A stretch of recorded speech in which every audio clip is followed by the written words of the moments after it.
Oke, halo teman-teman. Assalamualaikum warahmatullahi wabarakatuh. Kembali lagi bersama Rizky di sini. Nah, di video kali ini kita akan membahas mengenai amortisasi dan dana pelunasan, tentunya tetap pada mata kuliah matematika keuangan.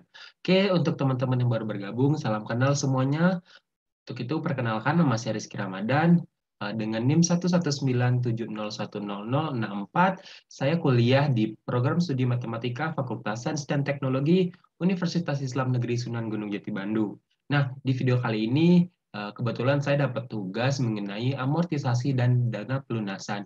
Nah, di sini tugasnya yaitu disuruh buat video nih mengenai penjelasan contoh soal yang udah ada di buku dan ditugaskan untuk mencari dana amortisasi dan dana pelunasan dari beberapa contoh langsung di masyarakat. Oke, kita masuk ke contoh pertama. Nah, di sini ada contoh pembahasan soal, yaitu dari mana soal ini didapatkan dari buku Matematika Keuangan karya Budi Friendsidi di halaman 255 nomor 4. Nah, bunyi soalnya seperti ini. Seorang pedagang eceran memutuskan untuk membeli sebuah sepeda motor untuk kelancaran usahanya sebesar 12 juta secara kredit. Pedagang tersebut mendatangi perusahaan pembiayaan dan menyatakan ingin mengangsur selama 10 bulan dengan masing-masing sebesar 1 juta per bulan. Jika perusahaan itu mengenakan bunga sebesar 21% PA, berapakah uang muka yang harus dibayarkan pedagang tersebut? Nah, sebelum kita menyelesaikan persoalan ini, ada baiknya kita menuliskan terlebih dahulu apa saja sih yang diketahui di soal ini. Nah, yang pertama, kita tulis diketahui di soal ini diketahui A, yaitu besaran angsuran yang akan dibayarkan oleh si pedagang ini yaitu 1 juta. Kemudian N di sini artinya berarti berapa kali pedagang tersebut akan membayarkan kreditannya untuk membeli motor. Kemudian I di sini itu uh, didapatkan hasilnya dari besar bunga dibagi 12. 12 ini merupakan ketentuan tahun.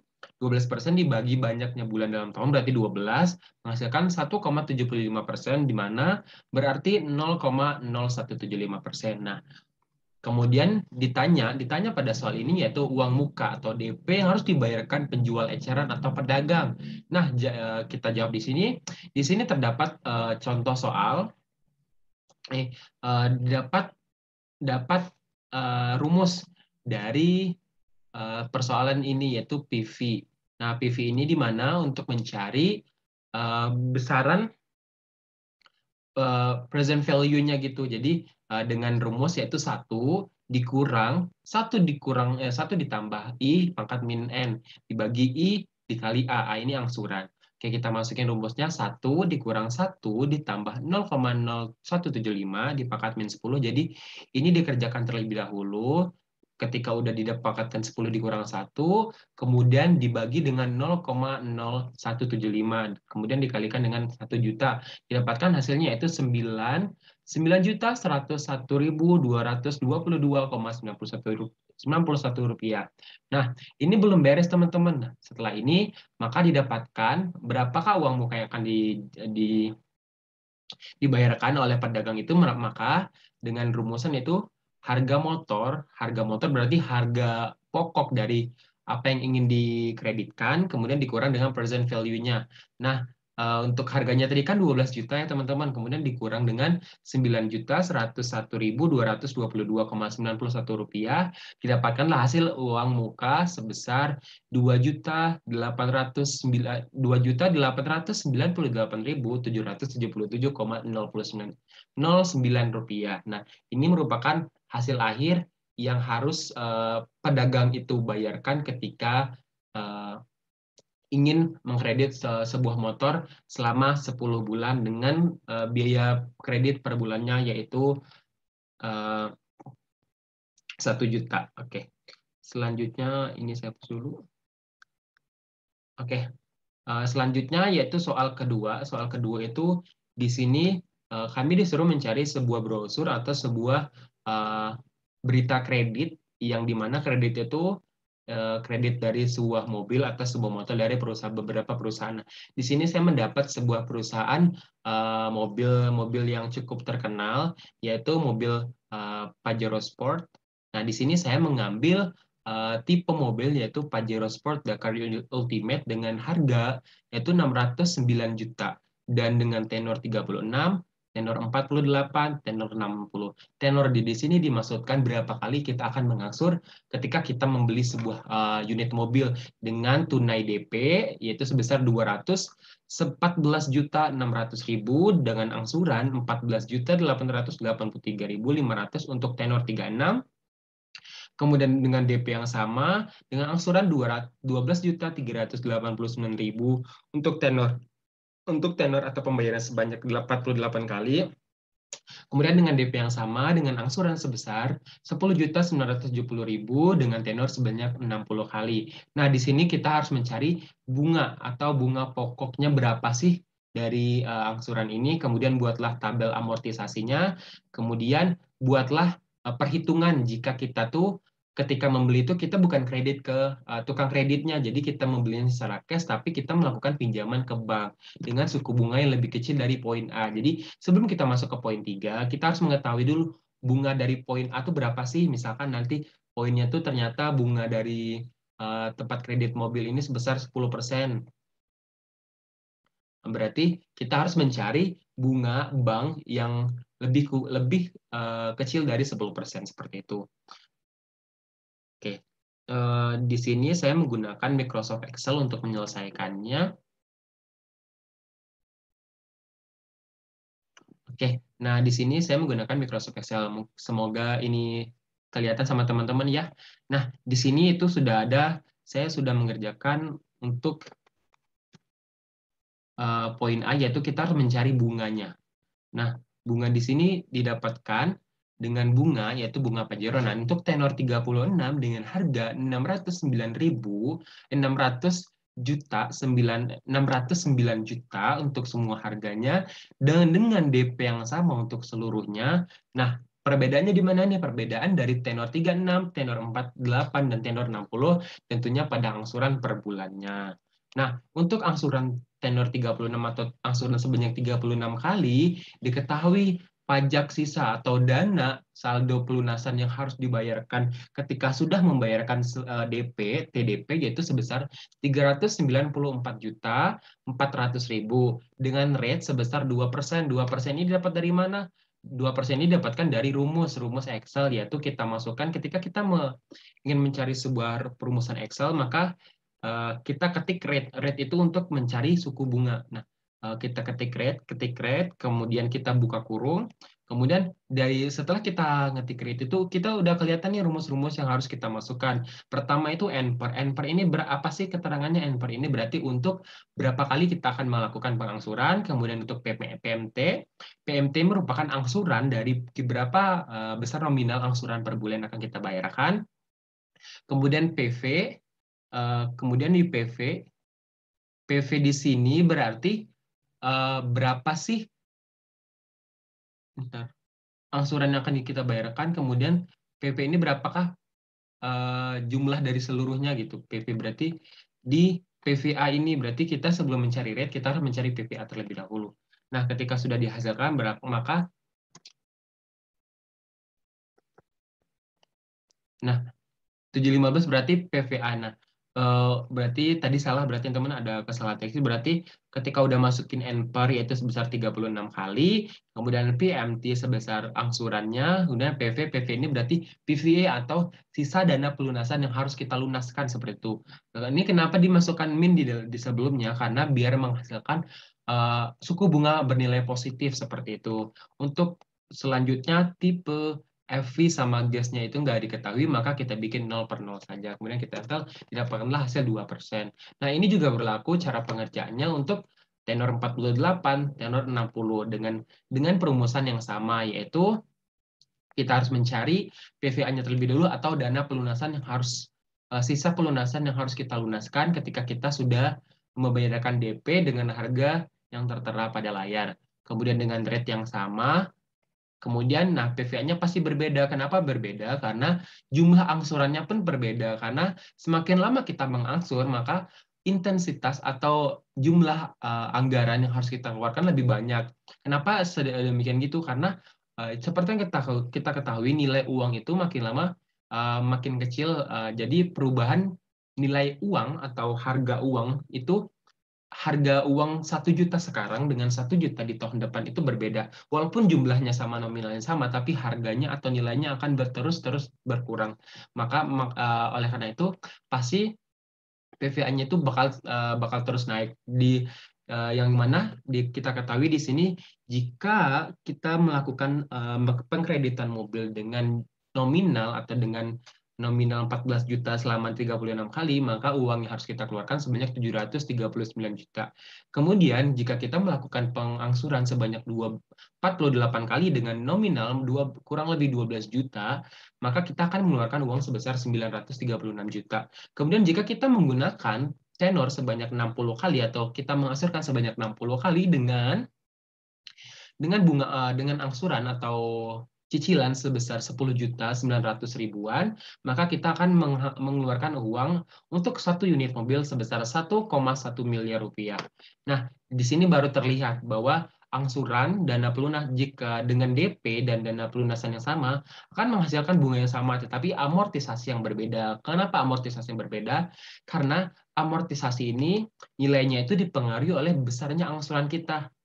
Jadi makin besar angsuran kita, maka nilai amortisasinya semakin kecil, seperti itu. Oke, itu untuk nomor yang A. Kemudian yang nomor B itu kita harus mencari tabel amortisasi. Nah, untuk tabel amortisasi berarti kita harus mencari periodenya. Periodenya kan tadi yang untuk periode pertama itu sebanyak 36 kali. Berarti kita harus buat tabel sebanyak 36 kali nih. Ini masih ada kurang satu berarti ya. Oke. Mungkin saya buat satu dulu. Oke, nah satu ini kita buat tabel satu lagi. Sebenarnya ini kenapa sih saya tinggal narik-narik gini aja, karena ini tuh di atasnya kita sudah mengasihkan sebuah volume sebuah formula yang mana nantinya bakal turun ke bawah itu bakal sama terus-menerus seperti itu. Nah, dengan angsuran udah pasti sama terus ya ke bawah, karena angsuran itu nggak mungkin setiap bulan angsuran kita bakal naik terus, nggak mungkin, karena itu nominal atau angsuran yang harus kita bayarkan. Beda sama harga atau nilai mata uang seperti itu. Dengan bunga, udah pasti bunganya bakal terus turun karena ingin melihat itu, kemudian amortisasi, kemudian saldo pelunasan. Nah, untuk mencari amortisasi uang, amortisasi utang, itu didapatkan dari angsuran dikurang di bunga, kurang bunga. Jadi amortisasi utang, angsuran dikurang bunga itu menghasilkan amortisasi utang. Bunga kita dapatkan dari mana? Bunga itu kita dapatkan dari besarnya persenan atau 2% ini, karena kita udah nyari di atas ya bahwa rate itu untuk tenor sebanyak 36 kali itu bunganya 2%. 2%, kemudian dengan saldo pelunasan itu 394. Saldo pelunasan dapat dari mana? Saldo pelunasan yaitu PVA, yang mana itu merupakan sisa saldo yang harus kita bayarkan atau sisa utang yang harus kita bayarkan. Kemudian angsuran sama, amortisasi, saldo. Nah, saldo ini berarti kita dapatkan dari saldo pelunasan awal dikurang dengan amortisasi utang pada bulan ini. Jadi bulan kemarin kita bayar saldo utang kita tinggal berapa sih? Nah, dikurang dengan amortisasi sekarang, didapatkan hasil sebesar 606 juta. Dengan amortisasi 6 juta, kemudian saldo pelunasan didapatkan hasil sebesar 387.404.500. Dan itu terus ke bawah, tinggal tarik aja. Jadi ketika kita sudah membuat perumusan-perumusan di bawah, maka kita tinggal ngedrag aja sampai bawah, maka dapatkan di hasil seperti ini. Oke. Begitu juga untuk di amortisasi dengan tenor sebesar 48 maupun tenor sebesar 35 dengan perumusan yang sama atau formula yang sama, dengan akan menghasilkan formula yang sama akan menghasilkan cara yang berbeda. Kenapa cara berbeda? Karena dengan tenor yang berbeda pula. Bukan cara yang berbeda, tapi nilai yang berbeda karena dipengaruhi oleh tenor seperti itu. Dengan saldo pelunasan yang sama, tapi angsuran berbeda, maka menghasilkan bunga yang sama untuk awal dan utang amortisasi amortisasi utang yang berbeda. Karena seperti yang kita ketahui, amortisasi utang itu dipengaruhi oleh berapa angsuran yang kita bayarkan di bulan tersebut atau berapa angsuran bulanan yang kita bayarkan. Begitu juga dengan tenor sebesar 35 tenor sebesar 60 kali tenor sebesar 60 kali yang kita bayarkan atau yang kita lakukan pencicilan dengan bunga dan angsuran berbeda dan bunga dan saldo pelunasan yang sama, maka amortisasi utang yang akan berbeda. Nah, amortisasi utang ini makin lama makin mahal, makin meningkat karena bunga yang kita bayarkan itu makin turun seperti itu. Jadi, amortisasi utang itu jangan sangat-sangat dipengaruhi dengan bunga atau angsuran yang akan kita bayarkan seperti itu. Nah, untuk yang C tadi soalnya kan hitung dana pelunasan dengan pinjaman bank. Jadi eh, ketika kita melakukan pinjaman dengan bank, kita akan mendapatkan bunga sebesar ini saya warnain sebesar 7.800.000. Nah, bagaimana jika kita melakukan pelunasan dengan bank, nah, dengan rate atau harga atau suku bunga yang lebih kurang lebih dari 2%.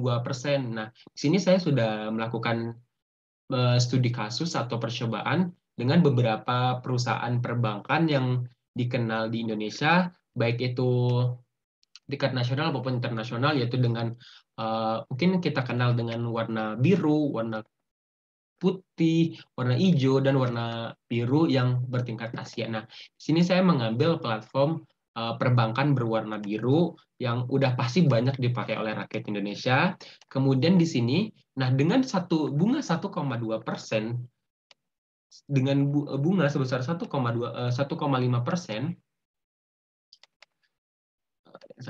dengan bunga 1,5%, maka terdapat perbedaan yang sangat signifikan atau perbedaan yang cukup jauh gitu.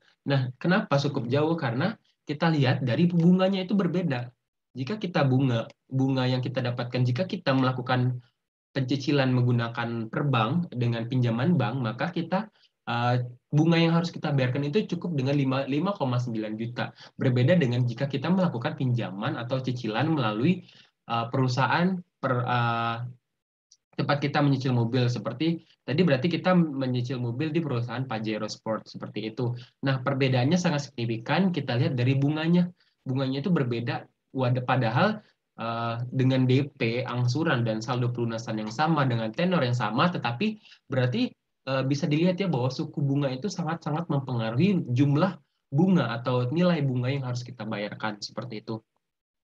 Pastinya, seperti yang kita ketahui, amortisasi utang atau amortisasi itu sangat dipengaruhi oleh jumlah angsuran dan bunga. Oleh sebab itu, terlihat jelas ya amortisasi pada pinjaman bank itu sebesar 8 juta untuk 36 tenor, 6 juta untuk 48 tenor, dan 5 juta untuk 60 tenor, berbeda dengan amortisasi utang yang kita menggunakan